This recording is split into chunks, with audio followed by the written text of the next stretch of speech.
Okay,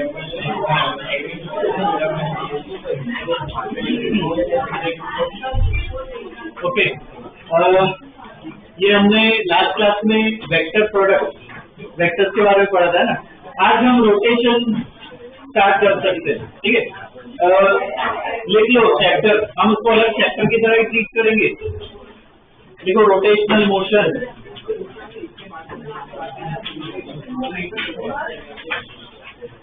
rotational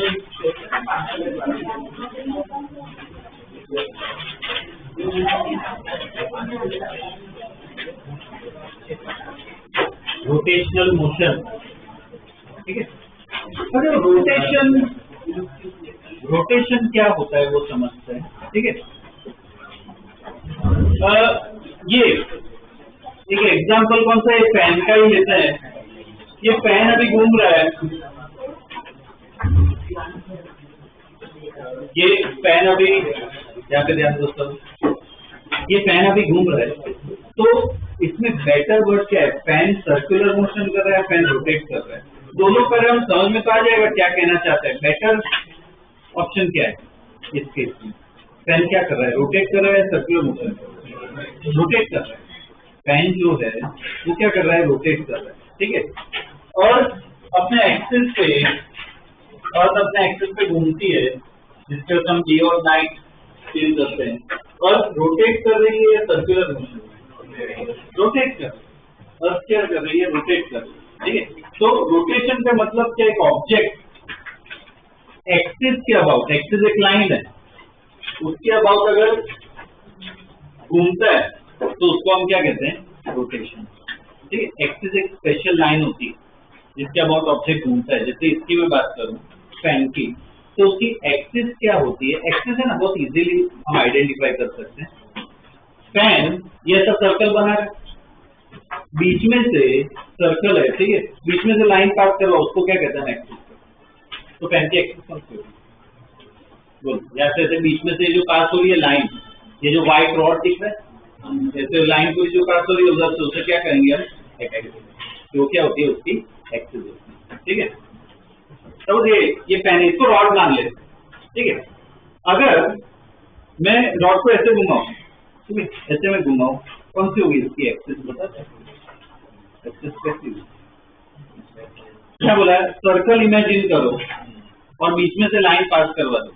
ये ऐसा circle बन रहा है, तो बीच में से लाइन पास करो, तो ऐसे इधर से ये क्या हो जाएगी अपनी एक्सिस, ठीक है। अब ऐसे में घुमा, बॉडी यही है, अब एक्सिस क्या होगी, वो सेम ही होगी क्या। अब इसका सर्कल कैसे ऐसा बनता है, तो कौन सी होगी, बीच में से इधर पास, ठीक है, ऐसे इसकी क्लियर है, ठीक है। उसे क्या कहते हैं, एक्सिस, ओके। तो एक्सिस के अबाउट कोई ऑब्जेक्ट घूमे तो उसे हम क्या कहते हैं, क्या होता है, रोटेशन, ठीक है। तो हमें इस चैप्टर को क्या है, बहुत ही अलग से ध्यान से हमें स्टडी करना है, ठीक है। दूसरा एग्जांपल अगर लो अपने, वो 2 व्हीलर 4 व्हीलर के जो टायर्स आते हैं, वो टायर 2 व्हीलर या 4 व्हीलर आगे जा रही है, तो टायर्स क्या रोटेट तो कर ही रहे, घूम तो रही है, साथ में क्या आगे भी बढ़ रहे, तो उसको एक स्पेशल नाम देते हैं, उसको रोटेशन नहीं कहते हैं। रोटेट भी हो रहा है, ट्रांसलेट भी हो रहा है, पूरा आगे ऐसे घूम के जा रहा है, उसके लिए एक स्पेशल वर्ड होता है, क्या कहते हैं उसे, क्या हो रहा है, रोल हो रहा है, ऑब्जेक्ट क्या हो रहा है, रोल हो रहा है, उसे क्या कहते हैं, रोलिंग मोशन, ठीक है, रोलिंग मोशन। तो वो भी हमें स्टडी करना है, ठीक है। तो ये चैप्टर को क्या है, बहुत ध्यान से ढंग से स्टडी करना जरूरी है, ठीक है ना। ये चैप्टर काफी इंपॉर्टेंट है। हमने इससे पहले जितने भी चैप्टर्स पढ़े, कौन से पढ़े, kinematics, laws of motion, work energy power, circular motion, centre of mass, ये सब पढ़ा, सबका नॉलेज इसमें यूज होने वाला। इसलिए क्या है, बहुत इंपॉर्टेंट काम का चैप्टर है। JEE नीट की अगर बात करें तो उसमें गारंटीड एक क्वेश्चन इससे आता ही है, और अच्छा क्वेश्चन आता है, ठीक है। तो ये चैप्टर में क्या बहुत आराम से ढंग से स्टडी करना है। एनसीईआरटी में बहुत ही कम दिया हुआ है और कंबाइन कर दिया है, हम इसको अलग चैप्टर की तरह प्रॉपर्ली इसको ट्रीट करेंगे, ठीक है। तो आज हमें रोटेशन में एक टॉपिक स्टडी करना है। तो टॉपिक लिख लो, मैं समझाता हूँ वो टॉपिक क्या है। लिखो, मोमेंट ऑफ इनर्शिया। इसमें हम काफी नई नई चीजें पढ़ेंगे। Moment, MOMENT, moment of inertia, moment of inertia, bracket में लिखो आई, कैपिटल आई, वो सिंबल होता है मोमेंट ऑफ इनर्शिया, ठीक है, ब्रैकेट में लिखो I, capital I. Okay, moment of inertia क्या होता है समझा। पहले था ना इनर्शिया, इनर्शिया हम डिस्कस कर चुके हैं और मैं वापस एक बार डिस्कस करता हूँ कि इनर्शिया क्या होता है। मान लो एक स्मूथ फ्लोर है, कोई फ्रिक्शन नहीं है, ठीक है। अब एक जगह ट्रक खड़ी है या कार, एक जगह कार खड़ी है और दूसरी जगह साइकिल खड़ी, ठीक है, दोनों रेस्ट पे। अब तुम्हें क्या करना है, दोनों को मूव करना है। किस पे ज्यादा फोर्स लगाना पड़ेगा? कार में ज्यादा फोर्स लगाना पड़ेगा, टायर ऐसा है, साइकिल में क्या है, कम फोर्स लगाना पड़ेगा। सिमिलरली दोनों कार और साइकिल दोनों सेम स्पीड से आ रही है, अब तुम्हें क्या करना है, उसको रोकना है, तो भी फोर्स लगाना पड़ेगा। किसमें ज्यादा फोर्स लगाना पड़ेगा? कार में ही ज्यादा फोर्स लगाना पड़ेगा, साइकिल में कम लगाना पड़ेगा। तो पक्का तुम क्या बोल सकते हो, ज्यादा फोर्स लगाना पड़ेगा, इसका मतलब क्या, पक्का कार में कुछ तो ज्यादा है जो साइकिल में कम है। क्या है मास? अपने दिमाग में क्या आता है कि मास ज्यादा है, पर पहले के जमाने में अब मास हमें नहीं पता क्या है। तो साइंटिस्ट जो थे, फिजिसिस्ट जो थे, उन्होंने क्या सोचा कि पक्का कार के पास कुछ तो ज्यादा है जो साइकिल के पास कम है, कि मुझे ज्यादा फोर्स लगाना पड़ा। तो उस चीज को उन्होंने क्या नाम दिया, इनर्शिया नाम नहीं दिया, मास नाम नहीं दिया, क्या नाम दिया, इनर्शिया। कि उसके पास, कार के पास ज्यादा इनर्शिया है, साइकिल के पास क्या है, कम। वो इनर्शिया वर्ड है, इनर्शिया से बाद में मास है कि भाई मास क्या है, वो वैल्यू देता है, वो वर्ड भी गलत नहीं है, पर हमें क्या स्टडी करना है, इनर्शिया। अब वैसे ही सपोज मुझे रोटेशन स्टडी करना, ठीक है, रोटेशन। तो ये फैन का केस लेते हैं, फैन अच्छा एग्जांपल है। तो ये फैन बना है, ठीक है, दो केस स्टडी करना है। मेरे पास हेवी वेट है, ठीक है, 1-1 किलो के वेट है सामान। पहले मैं क्या कर रहा हूँ, 1-1 किलो के वेट है ना, इधर लगाता हूँ, ठीक है, यहाँ पे लगाता हूँ, एकदम ऐसे इधर नजदीक लगा दिया, ठीक। दूसरे केस में मैं क्या कर रहा हूँ, ये जो सेम वेट है ना, उनको मैं यहाँ पे लगा रहा हूँ, एज। मैं खुद भी ट्राई भी कर सकते हैं, ठीक है, एज पे लगा दी। अब ये फैन बंद है, ये वाला केस लेते हैं, ठीक है ना, फैन अभी स्विच ऑफ है, मूव नहीं कर रहा। पहले मैं कहा यहाँ पे वेट लगवा रहा हूँ नजदीक, दूसरे केस में कहा पे सेम वेट ही है, बस मैं इसे दूर लगा रहा हूँ। अब मुझे क्या करना है, इसको घुमाना है, रोटेट करना है, ठीक है, ऐसे पकड़ के मुझे इसको रोटेट करना है। तो भी क्या फोर्स लगाना पड़ेगा? क्या लगता है कितने ज्यादा फोर्स लगाना पड़ेगा, पहले में या दूसरे, या सेम फोर्स लगाना पड़ेगा? मुझे उसको घुमाना है। बोलो, ये फर्स्ट, ये सेकेंड, इसमें ज्यादा खुद ट्राई करोगे ना तो क्लियरली पता चल जाएगा, खुद ट्राई करोगे तो क्लियरली फर्क पता चल जाएगा। तो तुम्हें जो लग रहा है तुम्हारा इंट्यूशन कह रहा है किसमें ज्यादा, एक्चुअल में अगर ट्राई करोगे ना, किसमें ज्यादा फोर्स लगाना पड़ेगा, इसमें ज्यादा एफर्ट लगता है। ये तुम इजीली घुमा पाओगे, इसमें ना सच में तुम्हें लगाना पड़ेगा एफर्ट। मास दोनों का सेम है, अलग है क्या है, किसका ज्यादा है, मास तो दोनों का सेम है, पर फिर भी तुम बोल सकते हो पक्का इस वाले में कुछ तो ज्यादा है जो इसमें कम है, कि मुझे इसको घुमाने में ज्यादा फोर्स लगाना पड़े, इसको कम फोर्स लगाना पड़े। तो जैसे जैसे फिजिक्स डेवलप हुआ कि भाई मास सेम है, मैं देखता हूँ, पर पक्का मैं गारंटी के साथ बोल सकता हूँ, साइकिल और कार वाला एग्जाम्पल लिया, जैसे ये वाला एग्जाम्पल मैं क्या बोल सकता हूँ, पक्का इसमें कुछ तो ज्यादा है जो इसमें कम है। तो क्या नाम दिया उसको, इनर्शिया जैसा ही है ये, पर क्या नाम दिया उसको, मोमेंट ऑफ इनर्शिया। क्या कहेंगे, इसका मोमेंट ऑफ इनर्शिया ज्यादा है, इसका क्या है, कम। इसलिए इसको घुमाना क्या हो रहा है, मुश्किल हो रहा है, इसमें थोड़ा आसान। सपोज उल्टा केस ले ले, ये ऑलरेडी घूम रहे, अब मुझे इनको रोकना है, तो भी किसमें ज्यादा फोर्स है, इसमें ज्यादा फोर्स। क्या रीजन है इसका, मोमेंट ऑफ इनर्शिया क्या है, इसका मोमेंट ऑफ इनर्शिया क्या है, कम। तो जब रोटेशन स्टडी करें ना, तो इनर्शिया वर्ड यूज नहीं करते, क्या वर्ड यूज करते हैं, मोमेंट ऑफ इनर्शिया, ठीक है। नॉर्मल जगह हम मास स्टडी करते हैं कि भाई वो कार का मास ज्यादा था, साइकिल का मास कम था। जब कोई ऑब्जेक्ट घूम रहा हो ना, तो मास नहीं, मास की जगह क्या स्टडी करोगे, मोमेंट ऑफ इनर्शिया, ठीक है ना। दो व्हील है, तुम व्हील को घुमा रहे हो, एक व्हील को तुम आसानी से घुमा पा रहे हो, दूसरे को थोड़ा मुश्किल लग रहा है, ठीक है। तो तुम ऐसा नहीं बोलोगे कि भाई दूसरे का मास ज्यादा है, पहले का मास कम है, दूसरे का क्या ज्यादा है, मोमेंट ऑफ इनर्शिया, इससे उसको घुमाने में थोड़ी मुश्किल होगी, ठीक है। दूसरा मोमेंट ऑफ इनर्शिया ज्यादा है, पहले का कम, ठीक है ना। तो हमें वो मोमेंट ऑफ इनर्शिया स्टडी करना है रोटेशन। मतलब मास की जगह यहाँ पे क्या आएगा, मोमेंट ऑफ इनर्शिया। ठीक है, देखो स्टेटमेंट इसमें, moment of inertia is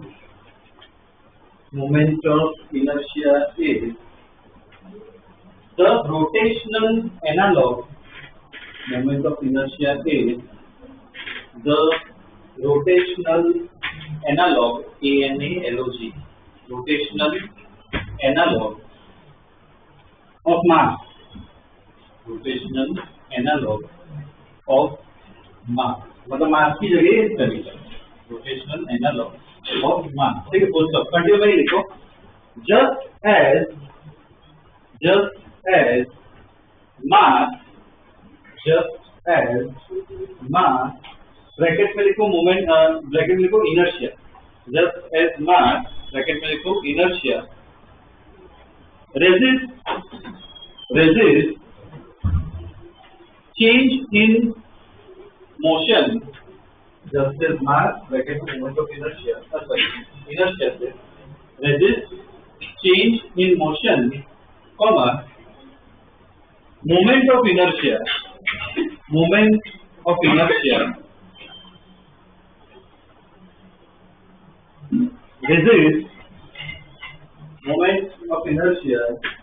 resist change in rotational motion, moment of inertia resist change in rotational motion।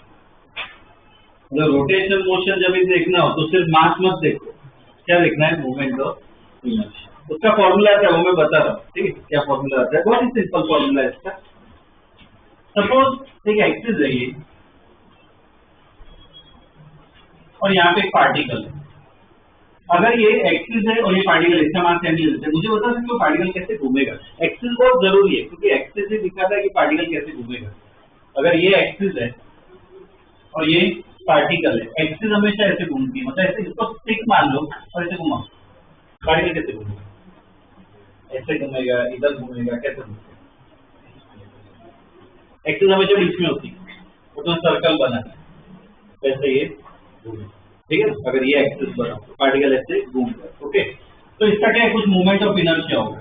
वो मोमेंट ऑफ इनर्शिया का बहुत ही बेसिक फॉर्मूला है, इसका सिंबल होता है आई, क्या होता है mr², ये इसका फॉर्मूला मोमेंट ऑफ इनर्शिया का, mr²। तो क्या है मास, r क्या होता है, ये एक्सिस है, ये पार्टिकल है, परपेंडिकुलर डिस्टेंस बनाओ, ये होगा perpendicular distance, r moment of inertia क्या होता है, mr²। r का मतलब क्या, रेडियस नहीं है, क्या होता है, perpendicular distance from the axis, axis से वो कितना दूर है, ठीक है। ये ड्रॉ करो, देखो ये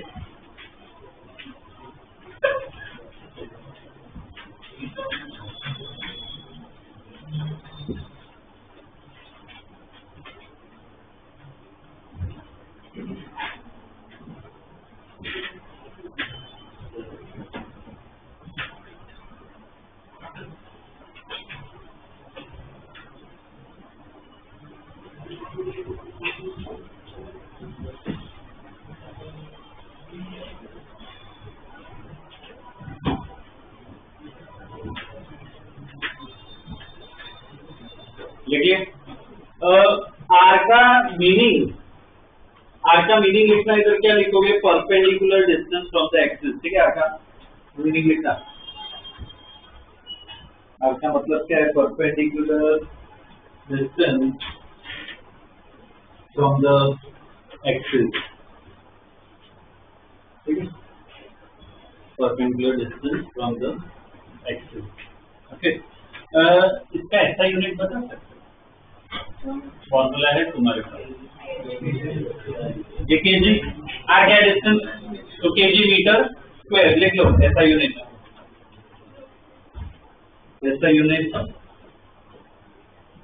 क्या होगा, केजी मीटर स्क्वायर, ठीक है ना, ये इसका ऐसा unit, okay.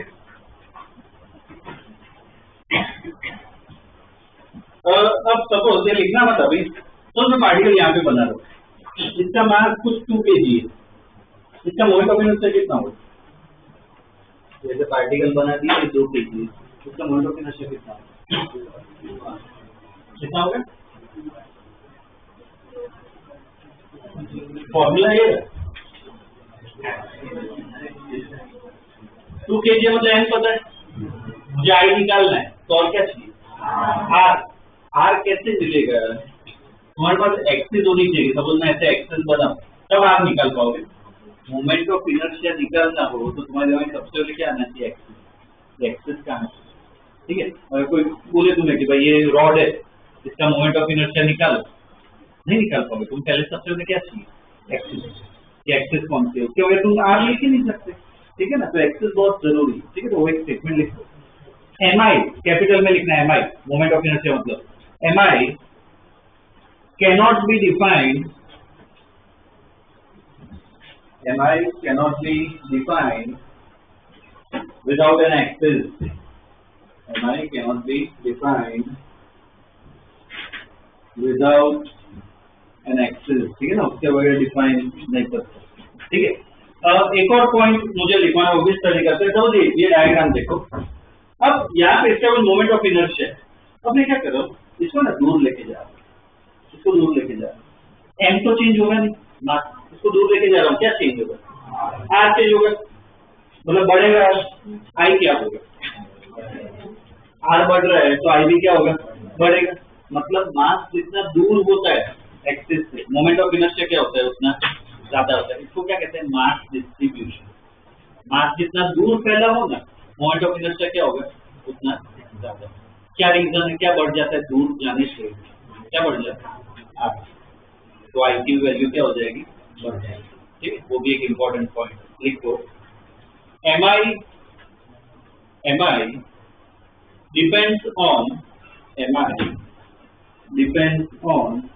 mass distribution about the axis, MI depends on mass distribution about the axis,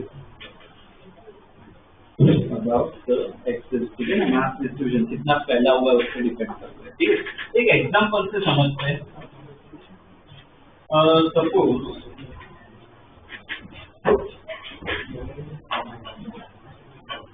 suppose ये रिंग है, ठीक है, ये रिंग है, इसकी एक्सिस, ये एक्सिस में ये ऐसे बना रहा, ठीक है, मतलब विजुअलाइज कर पर ये कैसा डायग्राम ड्रॉ किया, ये एक्सिस ये रिंग है, ठीक, ये ऐसा डायग्राम है, इसका मास m ले लेते हैं, रेडियस r ले लेते हैं।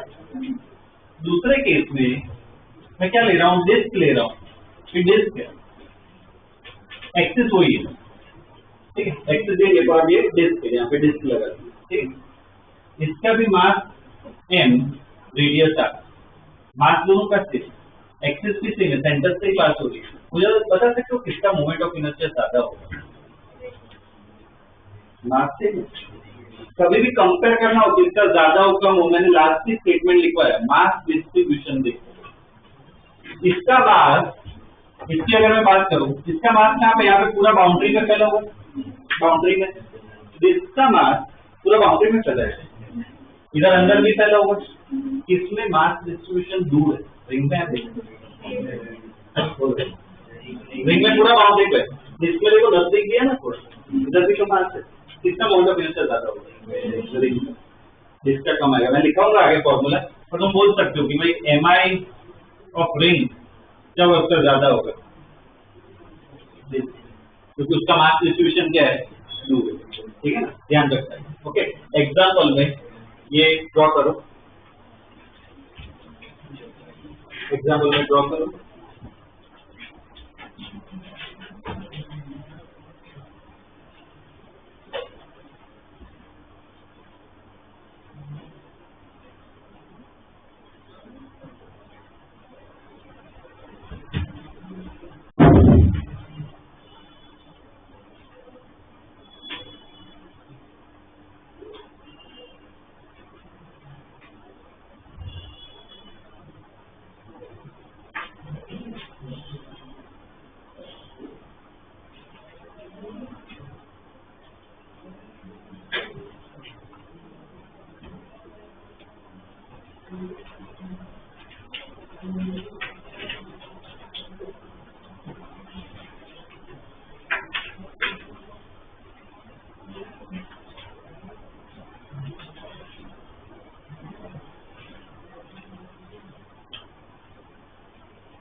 हो गया क्या?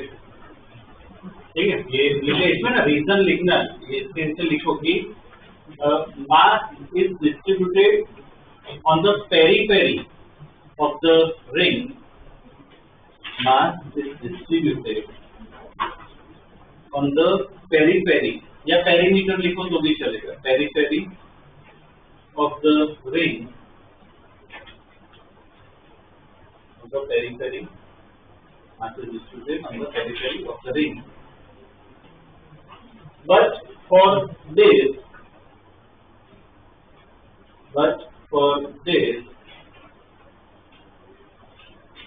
mass is distributed near the axis also. Mass is distributed near the axis also. ठीक है ना, थोड़ा नजदीक भी है.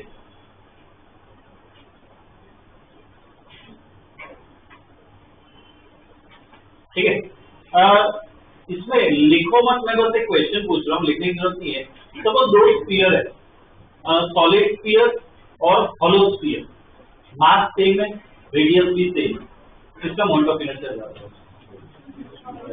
एक सॉलिड स्फीयर और एक हॉलो स्फीयर, हॉलो का ज्यादा होगा कि उसका मास पूरा बाउंड्री पे, सॉलिड का के अंदर भी नजदीक भी होता है. ठीक है, तो हॉलो का ही ज्यादा होगा. मैं लिखूंगा फॉर्मूला, तो ये पता होना चाहिए.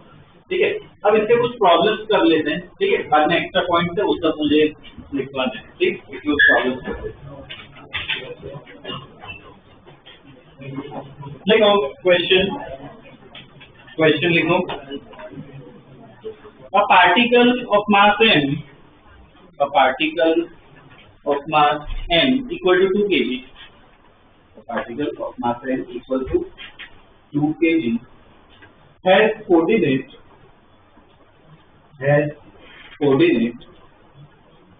3,4, has coordinate 3,4. ठीक है, find its mi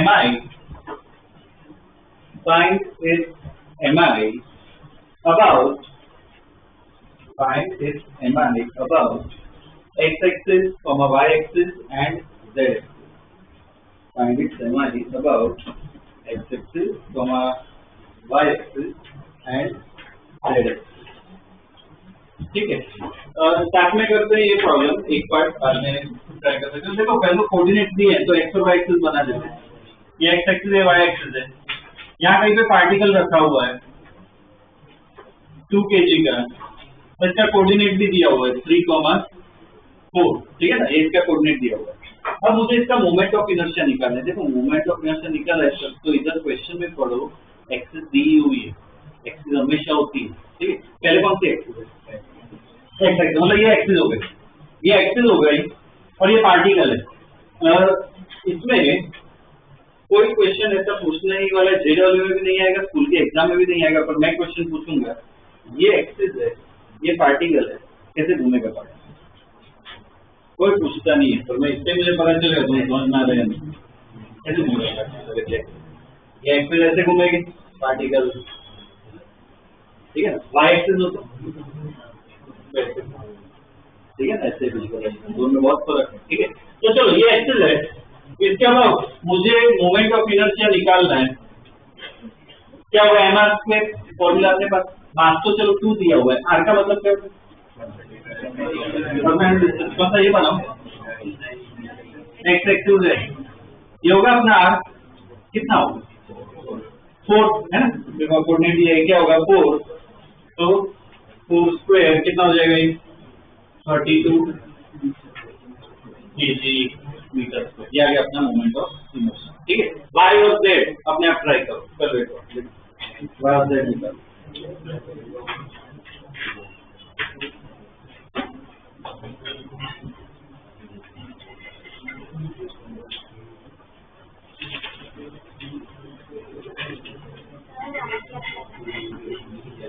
मैं वेक्टर को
निकाला क्या है भाई?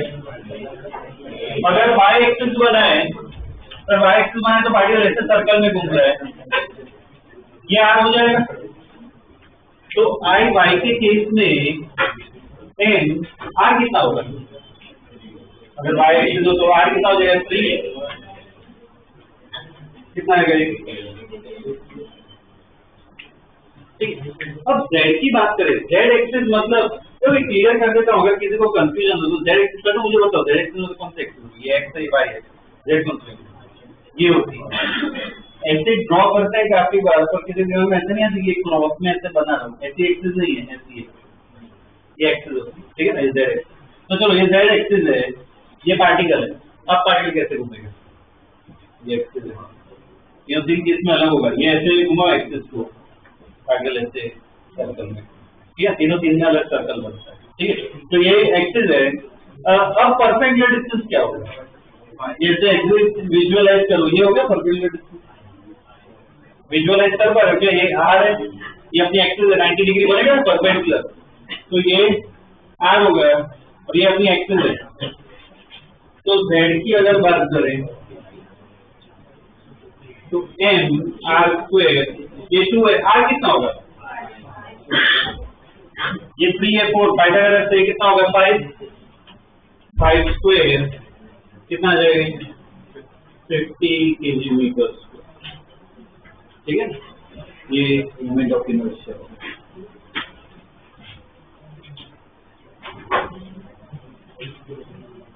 ठीक है,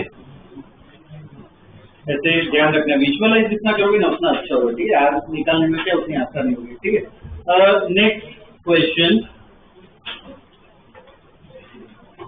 4 particles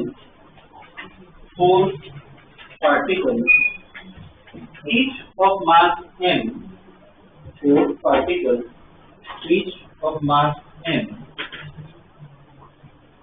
4 particles each of mass m are at the corner of a square of side A, are at the corner of a square, at the corners of a square of side A. ठीक है, full stop. Find its MI, find its MI about an axis, find its MI about an axis. अब 2 part है, पहले part में लिखो passing through its diagonal, passing through its diagonal, पहले part में passing through its diagonal। ठीक है, ये पहला पार्ट। दूसरे पार्ट में लिखो passing through its center, passing through its center and perpendicular to the plane, and perpendicular to the plane, passing through its center and perpendicular to the plane। ठीक है, इधर 2 एक्सिस, मतलब 2 अलग अलग डायग्राम बनानी पड़ेगी। पहले केस में डायग्राम बनाओ, ये जो दिया हुआ है, एक्सिस भी बनाओ, एक्सिस कैसी है।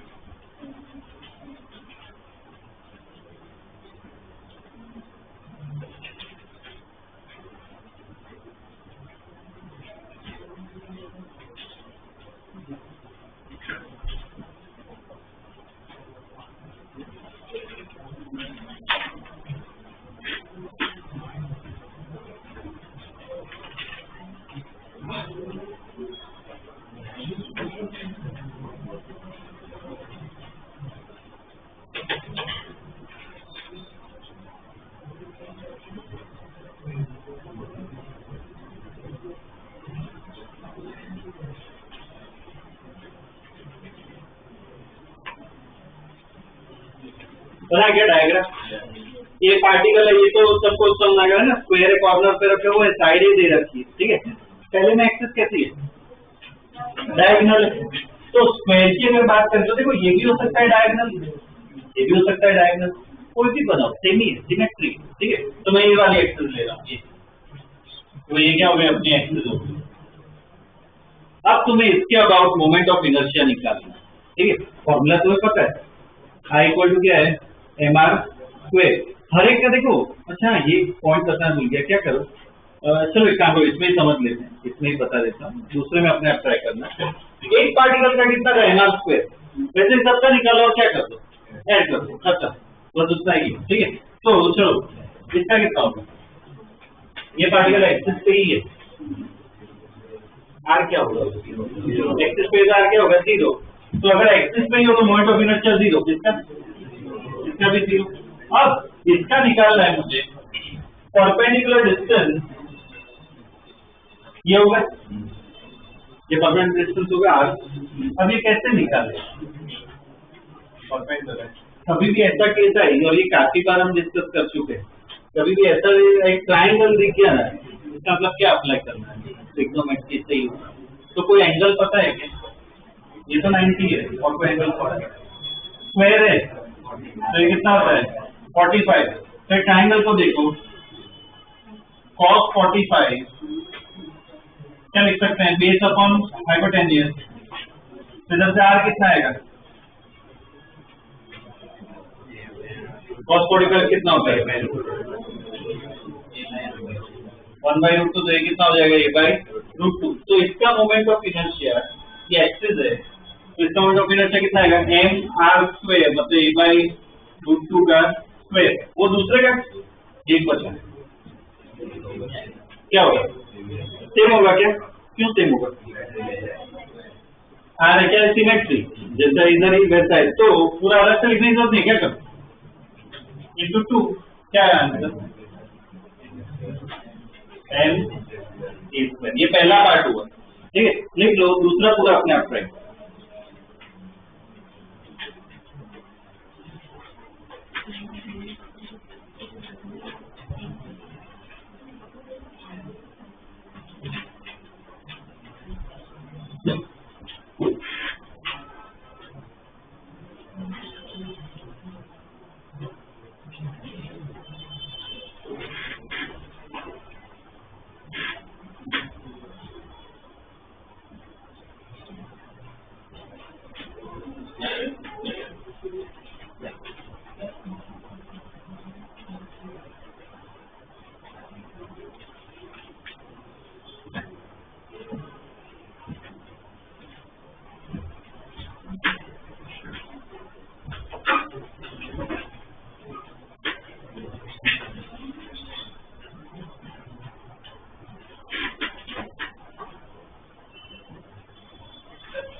दूसरे में देखो, यही स्क्वायर तो यही है, एक्सिस बताओ दूसरे में एक्सिस कौन सी है? सेंटर से एक तो पास हो रही है, तो सेंटर से तो ये पास होता है, ये भी पास होता है, ये चलेगी क्या?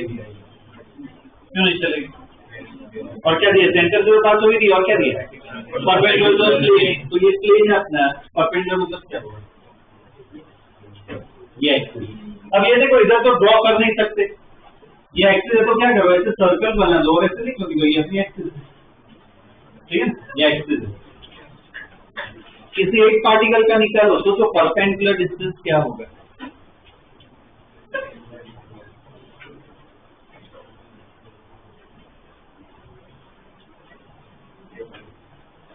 क्या होगा? सपोज ये देखो, मैं इस पार्टिकल को देखूं, ये एक्सिस है, ये पार्टिकल है, तो ये होगा परपेंडिकुलर डिस्टेंस। बोलो समझ में आ रहा है क्या? तो ये क्या होगा? r। ये r कितना होगा? a/√2 ही होगा। तो इस पार्टिकल का कितना आया? m a/√2 स्क्वायर इस पार्टिकल का, बोलो ये एक्सिस है, ये पार्टिकल है, अब ये आर होगा, सेम ही होगा ना, सबका सेम होगा, क्यों सेम होगा, सिमेट्री सेम डिस्टेंस है, तो क्या करो, अरे अलग अलग लिखो, क्या करो इंटू 4, क्या आएगा आंसर 2 ml, ठीक है 2 ml।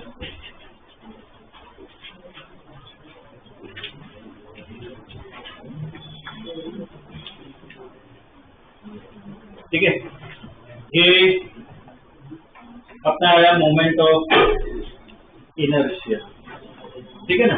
देखो अपनी जो एनसीईआरटी में ना, एनसीईआरटी में तो इतना ही कुछ ज्यादा नहीं दिया हुआ है, पर इसमें काफी कुछ एक्स्ट्रा आता है, तो वो भी क्या है मुझे बताना है, ठीक है, तो वो भी एक पार्ट कवर कर लेते हैं। हमने जो फॉर्मूला देखा अभी वो किसका, एक पार्टिकल का, छोटा पार्टिकल होता है, तो जैसे बड़ा ऑब्जेक्ट आ जाए रॉड, तो इसका moment of inertia m r square नहीं होगा, इसका अलग होता है। रिंग आ जाए, डिस्क आ जाए, स्फीयर आ जाए, अलग अलग ऑब्जेक्ट्स अगर आ जाए तो उनका मोमेंट ऑफ इनर्शिया ना अलग होता है, ठीक है। तो उनके ना मैं फॉर्मूलाज लिखवा रहा हूँ, वो फॉर्मूला तुम्हें सारे याद होने चाहिए, आगे के प्रॉब्लम्स में काम आएगा, स्कूल ले लो या कंपटीशन ले लो, वो काम आने वाले, ठीक है। तो मैं लिखवा रहा हूँ, याद कर लेना। वो कहाँ से आया, उनका डिराइवेशन वो सब है ना इंटीग्रेशन से आएगा। मैंने जो सेंटर ऑफ मास में बोला था, वापिस बोल रहा हूँ, इंटीग्रेशन फिजिक्स में ना और ढंग से पढ़ना होता है, मैं उसकी अलग से पूरी क्लास लूंगा, 2-3 क्लास मुझे चाहिए होगी, उसमें पूरा बताऊंगा, समझाऊंगा कि इंटीग्रेशन कैसे ढंग से करते हैं फिजिक्स, ठीक है। पर अभी के लिए मैं वो फॉर्मूला बता रहा हूँ, तो फॉर्मूला याद रखना, ठीक है, काम आएंगे। 4 बना के नेक्स्ट स्टेटमेंट लिख लो, मैं फॉर्मूला लिखवा रहा हूँ। देखो M I of common object, M I of common object, M I of common object, ठीक है। कॉमन ऑब्जेक्ट का देखते हैं। देखो सबसे पहले ऐसे रॉड, अगर मैं इस रॉड की बात करूं, मास एंड लेंथ एल, अब इसका मोमेंट ऑफ इनर्शिया मुझे लिखना है, सबसे पहले क्या आना चाहिए दिमाग में, ये रॉड है, मुझे क्या आना चाहिए, एक्सिस है, तो पहले एक्सिस पता होनी चाहिए। तो इसमें ना कौन सी एक्सिस में ले रहा हूँ, ये वाली साइड से जो पास होती है, अगर सपोज ये एक्सिस दी हो तो मोमेंट ऑफ इनर्शिया कितना होता है, ml²/3, ये होता है इसका मोमेंट ऑफ इनर्शिया। कहाँ से आया, तो जो मैं बोला कि इंटीग्रेशन जब पढ़ेंगे ना, अलग से मैं पढ़ूंगा, उसमें आएगा, अभी के लिए फॉर्मूला याद रखना, ठीक है। ये रॉड का होता है, ओके। अब सपोज रिंग हो, रिंग, ये एक्सिस, ये विजुअलाइज तो कर पा रहे हो ना, 3D में बनाया है, ठीक है ना, ये एक्सिस है और ये रिंग है, ठीक है। अगर ये एक्सिस हो तो रिंग ले लेते हैं, मास एम, रेडियस आर, तो इसका मोमेंट ऑफ इनर्शिया होता है mr², ठीक है। अगर रिंग की जगह डिस्क आ जाए, एक्सिस वही है, सेंटर से पास हो रही है और ऐसे परपेंडिकुलर है, अगर डिस्क आ जाए, मास एंड रेडियस आर, ये हमने डिस्कस किया था, इसका मोमेंट ऑफ इनर्शिया इससे कम आएगा या ज्यादा है, इसका मास तो नजदीक भी है फैला हुआ, तो इसका कम होगा, कितना होता है इसका mr²/2 डिस्क, ठीक है, डिस्क का होता है। लेकिन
ऐसे तो अलग हो जाता है, उसको बताऊंगा क्या।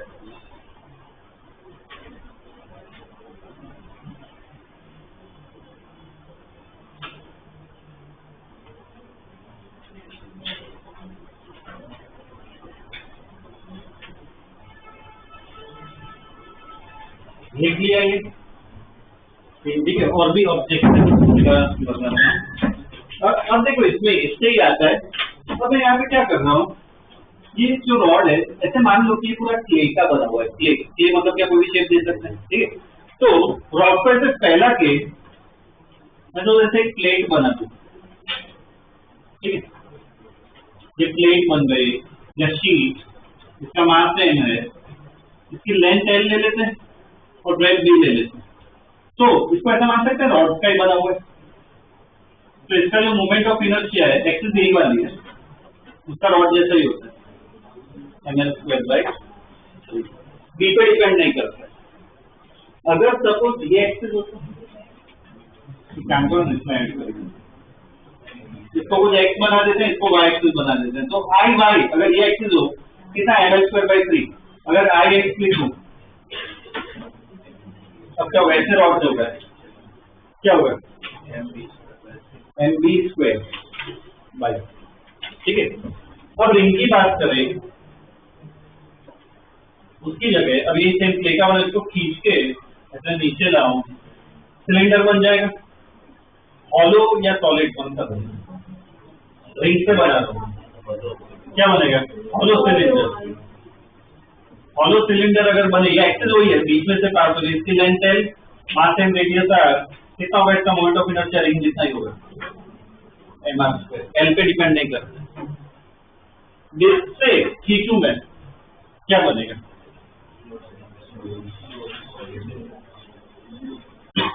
खींच रहा हूं। देखो इसमें जैसे ये सॉलिड में विजुअलाइज कर सकते हो, पतले पतले रिंग्स का बना हुआ है ना। अब ऐसे ही ये सॉलिड सिलेंडर कैसा बना हुआ, डिस्क का बना हुआ है। वो सीडी रैक का भी देखा है, सीडी रैक क्या सॉलिड सिलेंडर जैसे तो दिखता है। तो जो डिस्क का होता है वही क्या होता है, सॉलिड सिलेंडर का होता है। कितना होगा इसका moment of inertia, mr²/2। Axis पर ये यहाँ ध्यान रखना है, एक्सिस को मैंने चेंज नहीं किया, ठीक है। ये भी ड्रॉ करूँ,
चलिए के दो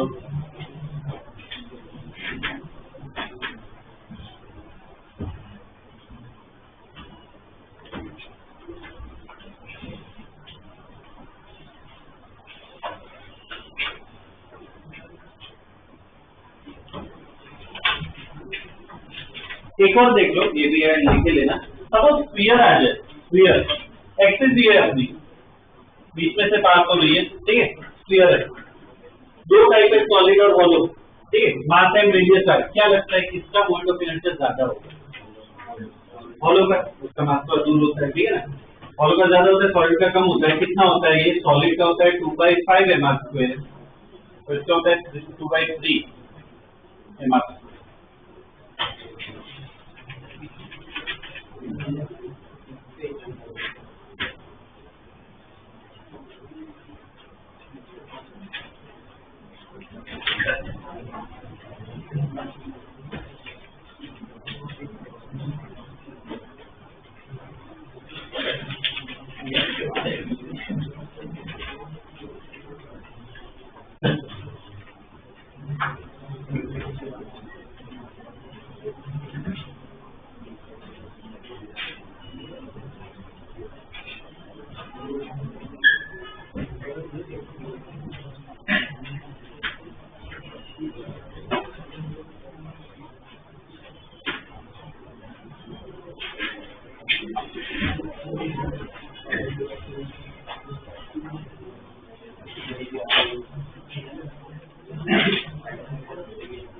हो गया क्या?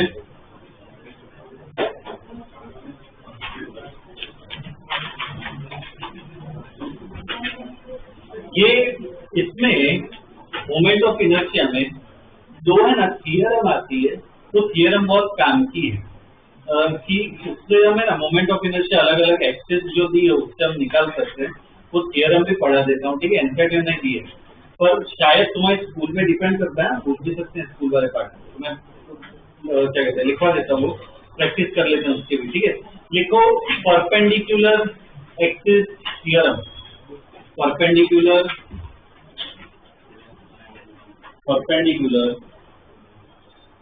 Axis theorem, perpendicular axis theorem, perpendicular axis theorem, ठीक है। उसमें लिखो इट इज एप्लीकेबल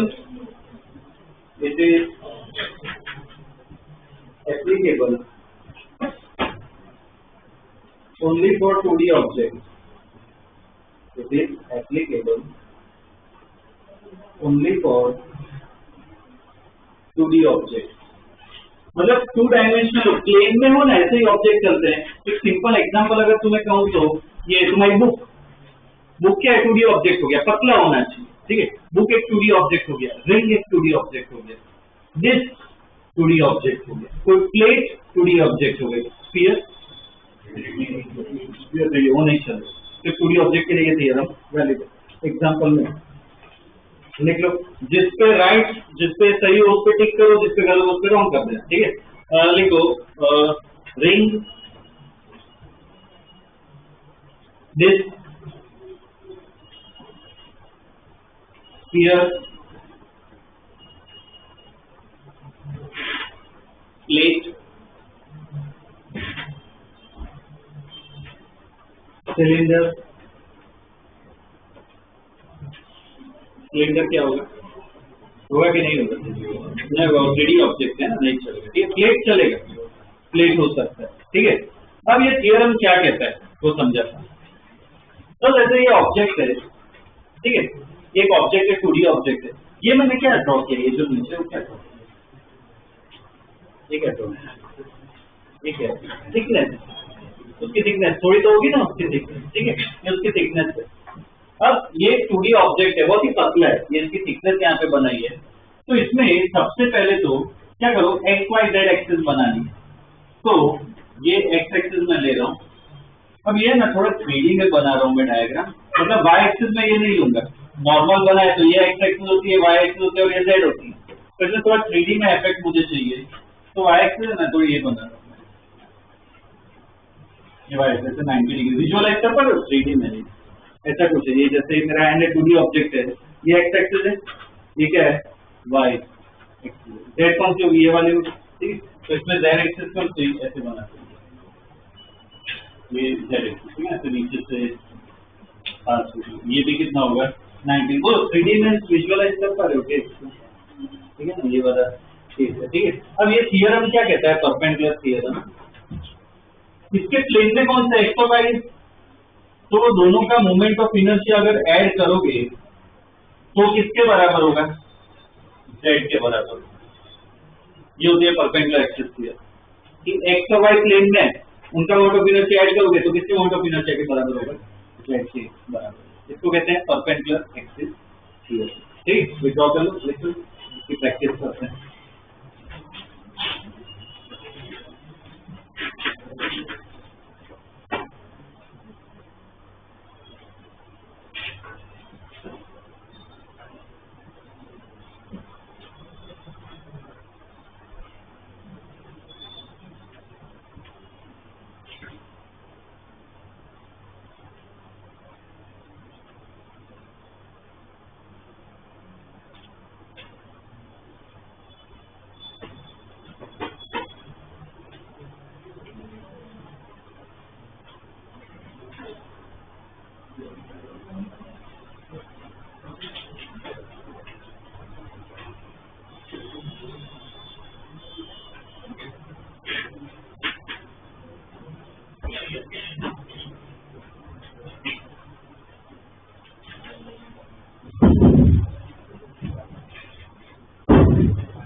क्वेश्चन लिखो, उसकी प्रैक्टिस कर रहे थे। क्वेश्चन लिखो, find mi of a ring, find mi of a ring, bracket में लिखो n कॉमा r, रेडियस दिया हुआ है, find mi of a ring, ठीक है, n comma r, about its diameter, about it's diameter, about its diameter, ठीक है। तो पहला वाला साथ में करते हैं, दूसरा वैसे अपने आप करेगा। देखो, अगर सपोज मैं रिंग ऐसे बनाऊं, पूरा सर्कल बनाऊं, तो डायमीटर, ये रिंग है अपना, तो डायमीटर कौन सा हुआ, ऐसा हो सकता है ये डायमीटर हुआ, मतलब ये एक्सिस हो गई मेरी, इसके अबाउट फाइंड करना है। हमने रिंग का ऑलरेडी लिखा हुआ है कितना, एम आर स्क्वायर का, पर एक्सेस कौन से, ये वाले देखिए, कौन से, ये वाले सेंटर से पास होते और परपेंडिकुलर, ये वाले एक्सेस, और तुम्हें ये वाले एक्सेस से निकाल, तो एक का पता है, दूसरा निकालना है, उसमें से परपेंडिकुलर एक्सेस थ्योरम लगाना। रिंग या 2D ऑब्जेक्ट लगा सकते हैं, इसको कुछ नाम दे देते हैं, सपोज इसको एक्स एक्सेस नाम दे देते, ये कौन सा एक्सेस ले लेते हैं, कर लेते हैं। तो ये अगर मैं लगाऊं, ये मुझे निकाल दो, ये पता है एम आर स्क्वायर, तो इसका कुछ करना पड़ेगा। ये डायग्राम है, देखो इसमें दूसरे करना, सपोज मैं रिंग को ऐसे ड्रॉ करूं,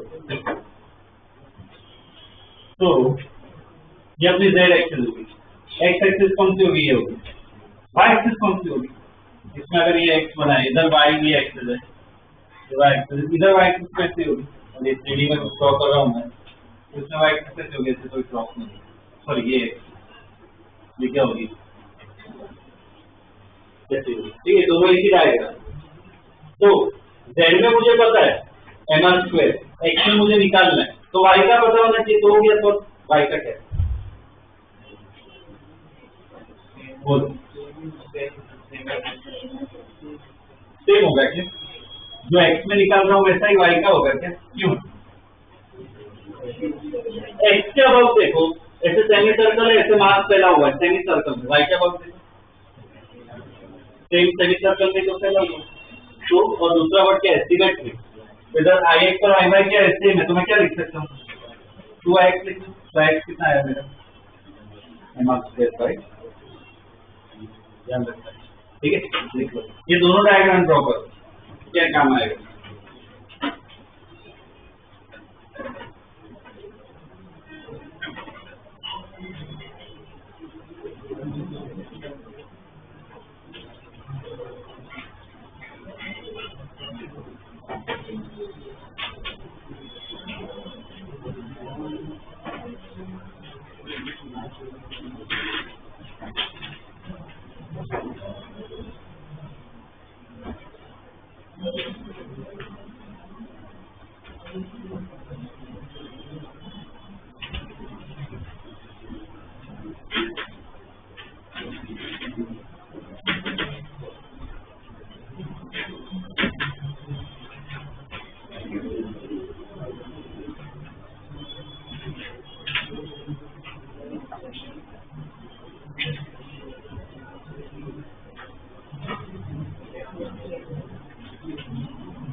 draw?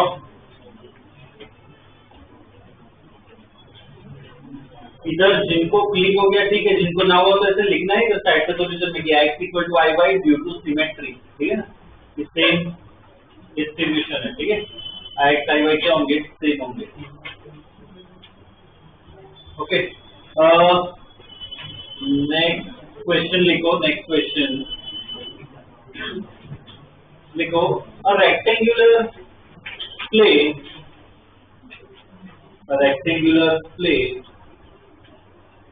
of 2 kg, a rectangular plate of 2 kg has length 4 meters, has length 4 meters and width 3 meters, and width 3 meters, ठीक है। Find mi about an axis, find mi about an axis passing through one of its corners, passing through one of its corners and perpendicular to the plane, and perpendicular to the plane, and perpendicular to the plane, ठीक है, ये दिया हुआ है।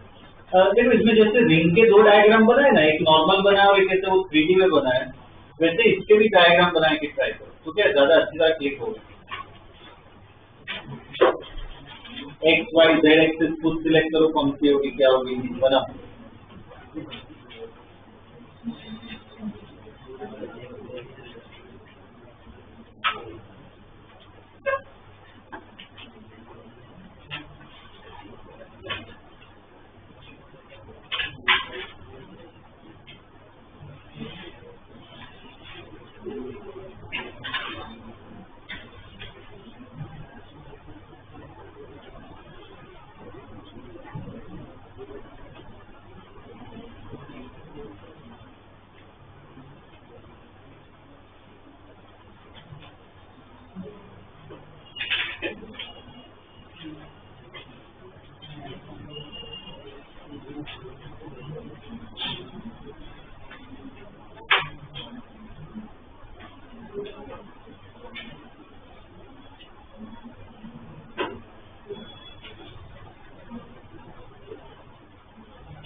किया क्या draw लगा उसमें, तो परपेंडिकुलर लगा,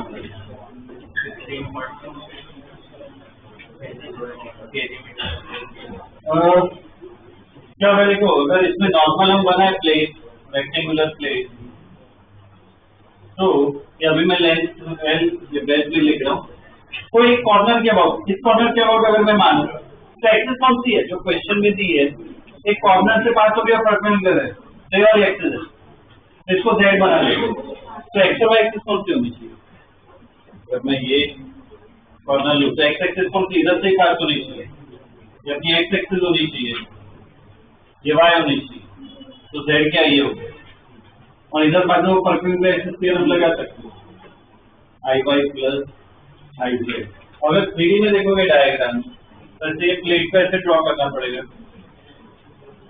ये तुम्हारी एक्स एक्सिस होगी, ये वाई एक्सिस, जेड कौन सी होगी, ये जेड एक्सिस होगी, ठीक है।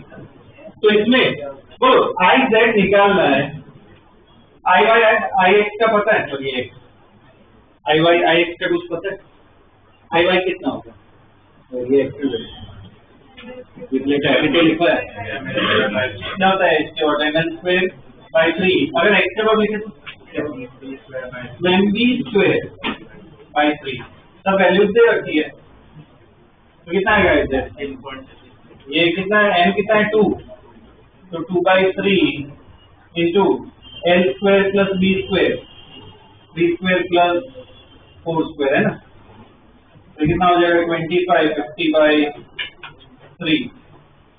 kg मीटर स्क्वायर ठीक है ठीक है आ जाएगा अपना मोमेंट ऑफ इनर्शिया ठीक है परपेंडिकुलर एक्सिस के में से लगाते हैं कोई पता होना चाहिए कोई निकालना है हमें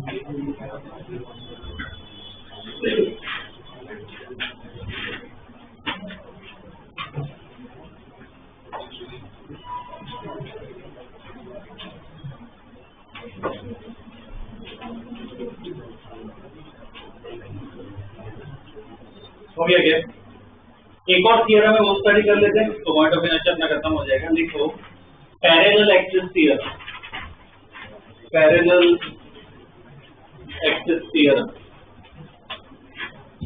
parallel axis theorem parallel axis theorem ठीक है उसमें लिखो it is applicable to all object इसमें 2D 3D जैसा कुछ नहीं सब जगह चलता है it is applicable to all object ठीक है तो अब ये एक्सिस ये थ्योरम क्या है वो समझा सपोज ये ऑब्जेक्ट दिया हुआ है ठीक है ये ऑब्जेक्ट है अब सपोज ऐसी कोई एक्सिस है यहाँ से ये अपनी एक्सिस है इसके बाद मोमेंट ऑफ इनर्शिया है आई ये एक्सिस दे रखी है ठीक है अब इसके बाद तुम्हें फाइंड करना है हमने अलग अलग ऑब्जेक्ट बनाए ठीक है जनरली हमें जो फॉर्मूला पता होता है ना वो किसके बाद पता होता है सेंटर के अबाउट सेंटर ऑफ मास के अबाउट तो ये थ्योरम क्या कहता है मान लो इसका सेंटर ऑफ मास यहाँ कहीं तो क्या करो ये जो पैरेलल एक्सिस है ये जो एक्सिस है इसके पैरेलल एक्सिस बनाओ जो सेंटर ऑफ मास से पास होगी तो इसका मोमेंट ऑफ इनर्शिया क्या लिख लेते हैं आई सी ठीक है सेंटर ऑफ मास से पास करवाओ ये दोनों क्या है पैरेलल है इसके बीच का कोई डिस्टेंस होगा ये दो एक्सिस के बीच का डिस्टेंस क्या लेते हैं डी तो ये थ्योरम क्या कहती है कि तुम्हें इस एक्सिस के अबाउट निकालना होना आई तो क्या करो पहले सेंटर ऑफ मास का निकाल दो प्लस क्या करो एम डी स्क्वायर एम क्या उसका मास डी का मतलब क्या एक्सिस के बीच का डिस्टेंस तो तुम्हें ये जो बाहर वाली एक्सिस है उसका मोमेंट ऑफ इनर्शिया इसको पैरेलल एक्सिस थ्योरम लेकिन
देखिए ठीक है इसके बस प्रॉब्लम्स कर लेते हैं देखो question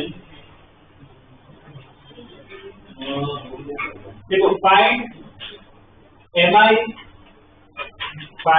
mi of a rod, find mi of a rod, bracket में कोई n, l, find mi of a rod, bracket में n, l, about an axis passing through its center, about an axis passing through its center and perpendicular to its length, passing through its center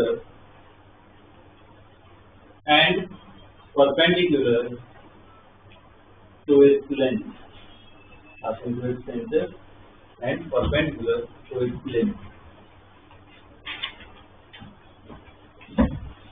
तो ये rod दिया हुआ है, ठीक है, इसका मास है, लेंथ है, एक्सिस कौन सी है, सेंटर से पास हो रही है और क्या लेंथ के परपेंडिकुलर है, मतलब एक्सिस ले सकते हैं। इसके अबाउट मोमेंट ऑफ इनर्शिया निकालना है। हमें किसी के अबाउट पता है क्या, कोई एक्सिस के अबाउट रॉड का, देखो रॉड का लिखा था ना ml²/3 पर एक्सिस कौन से, ये वाले इस एक्सिस के अबाउट हमें पता है, इस एक्सिस के अबाउट हमें निकालना है, ठीक है। तो कभी भी ऐसा केस है ना, मतलब पैरेलल एक्सिस थ्योरम लगा, ठीक है। तो पैरेलल एक्सिस थ्योरम क्या है, I = ICM + MD²। अब हमें जो पता है कौन सा है, ये वाला, हमें क्या निकालना है, ICM निकालना है, ठीक है ना, ये ICM निकालना है। D क्या होगा, कितना होगा, ये L/2 के बराबर होगा ना। तो इधर करो सब, ICM आ जाएगा।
I ये कितना होगा, ml²/3, ICM मुझे निकालना है, M D कितना होगा, L/2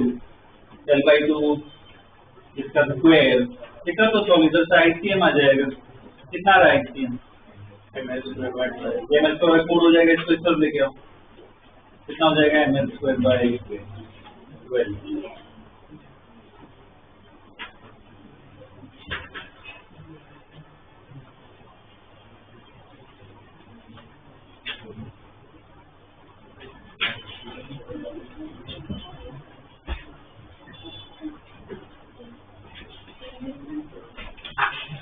नेक्स्ट क्वेश्चन लिखो,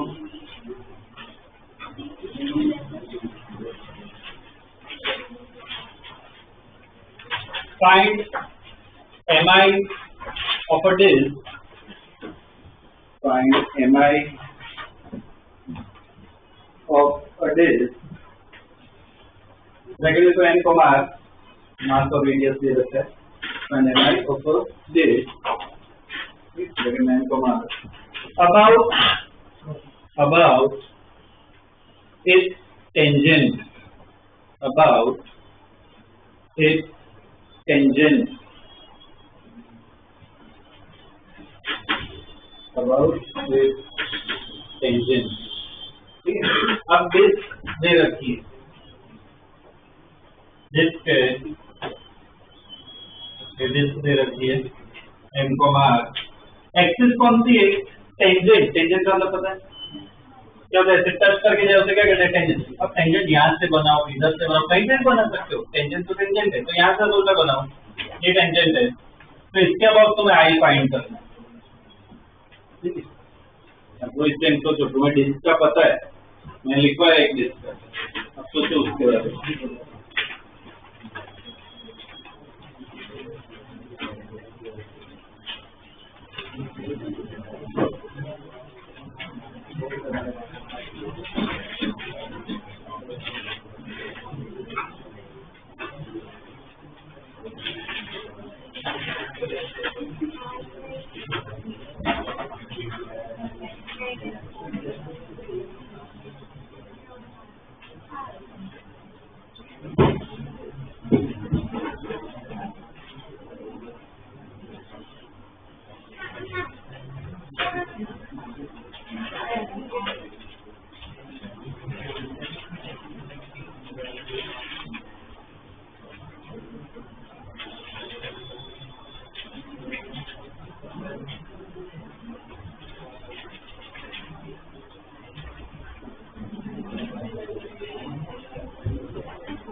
बोलो तो जा रहा है ये। देखो इसमें हमें जो इसका पता है वो कौन सी एक्सिस के अबाउट पता है, इसके अबाउट पता है। ये एक्सिस के अबाउट लिखवा है कितना है वो ये वाली एक्सिस, हमें तो ये वाली एक्सिस निकालना है। तो अगर इसमें देखो कभी भी ऐसी रैंडम एक्सिस आ जाए ना, मतलब क्या पैरेलल एक्सिस थ्योरम निकालना है। तो ये एक्सिस है, तो पहले तो सेंटर ऑफ मास देखो, इधर से एक्सिस पास करवाओ, ये अपना आईपीएम है, तो ये क्या होगा डी। तो पैरेलल एक्सिस थ्योरम अगर लगाए तो आई इक्वल क्या होगा, आईपीएम प्लस एमडी स्क्वायर, ठीक है। तो डी कितना होगा इधर, आर के पास रेडियस के बाद, तो चलो ये तो पता है, आईसीएम निकालना है, आईसीएम। तो वो आईसीएम कैसे निकालेंगे, तो अब मैं ना जिसका डायग्राम ऐसे बना रहा हूँ 3D में, ये डिस्क है, ये वाली एक्सिस के अबाउट हमें पता है, ये जेड एक्सिस है, ये एक्स एक्सिस ले लेते हैं, ये वाई एक्सिस ले लेते हैं। तो अब इधर है ना परपेंडिकुलर एक्सिस थ्योरम लगाते हैं, आई वाई प्लस आई एक्स, ये हमें पता है, ये जो अभी मैंने लिखा है क्या था उसका, एम आर स्क्वायर बाई 2। ये एक्स जो है वही अपनी सेंटर ऑफ मास वाली एक्सिस है। वाई का क्या होगा बता सकते हो, वाई का क्या एक्स के बराबर ही होगा, सेम ही होगा, तो इसको 2ix लिख सकते हैं। तो ix कितना है अपना, एम आर स्क्वायर बाई 4, और यही क्या है, आईसीएम है अपनी एक्स एक्सिस। इसको यहाँ पे डालो, करो सॉल्व से क्या आ जाएगा, M R square by 4 plus ये कितना था, एम आर स्क्वायर कितना हो जाएगा, ये 5 एम आर स्क्वायर बाई 4, ठीक है। क्या आएगा, मोमेंट ऑफ इनर्शिया। मतलब इस क्वेश्चन में देखो दोनों थ्योरम यूज होंगे, ठीक है, ऐसे भी क्वेश्चन आएंगे।